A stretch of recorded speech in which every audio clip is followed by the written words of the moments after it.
అనురంగంలో private పెట్టుబడులను ఆహ్వానించే ఉద్దేశంతో కేంద్రం తెచ్చిన బిల్లుకు రాష్ట్రపతి ద్రౌపది ముర్ము ఆమోదముద్ర వేయడంతో అది చట్టంగా మారింది.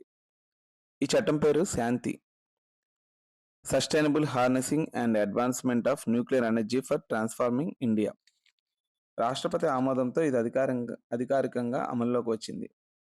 ఇప్పటి వరకు అణు విద్యుత్ కేంద్రాల నిర్మాణం మరియు నిర్వహణ కేవలం ప్రభుత్వ రంగ సంస్థల చేతిలోనే ఉండేది.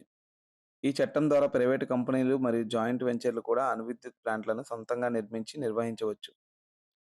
ఈ కొత్త శాంతి చట్టం ద్వారా 2 పాత చట్టాలు రద్దయ్యాయి.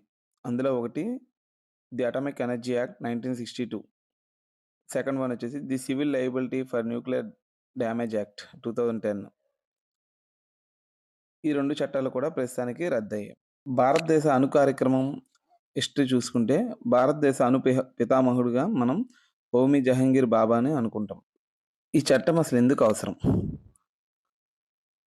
2070 నాటికి కార్బన్ ఉద్గారాలను నెట్ జీరో చేయాలంటే బొగ్గు ఆధారిత విద్యుత్ కేంద్రాలను తగ్గించి అణు విద్యుత్ పెంచాలి. అణు ప్లాంట్ల నిర్మాణానికి లక్షల కోట్లు అవసరం. ప్రభుత్వం ఒక్కటే ఆ భారాన్ని మోయలేదు. ప్రైవేటు పెట్టుబడులు వస్తేనే 2047 నాటికి 100 గిగావాట్స్ లక్ష్యాన్ని చేరుకోగలం. అయితే న్యూక్లియస్ బేస్డ్ ఎనర్జీలోకి వెళ్ళాలంటే కొన్ని మనకి భద్రతా సవాళ్లు కూడా ఉంటాయి. ఇందులో మెయిన్ లాభాపేక్షతో పనిచేసే ప్రైవేట్ కంపెనీలు భద్రతా ప్రమాణాలను పాటిస్తాయా? మనకి జపాన్ అటామిక్ బాంబ్ ఇన్సిడెంట్ తెలుసు. అటువంటి ప్రమాదాలు జరగకుండా చూడగలుగుతాయా? ఇలాంటి సవాళ్లు ఉంటాయి. అణువ్యాప్తి. అందుకే ప్రభుత్వం ఇంధన చక్రం మొత్తాన్ని తన చేతిలోనే ఉంచుకుంటుంది.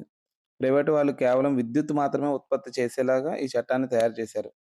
ఇంధనాన్ని మటుకు మన గవర్నమెంట్ చేతిలోనే ఉంటుంది. Thank you for watching my Gyan express channel. Please subscribe.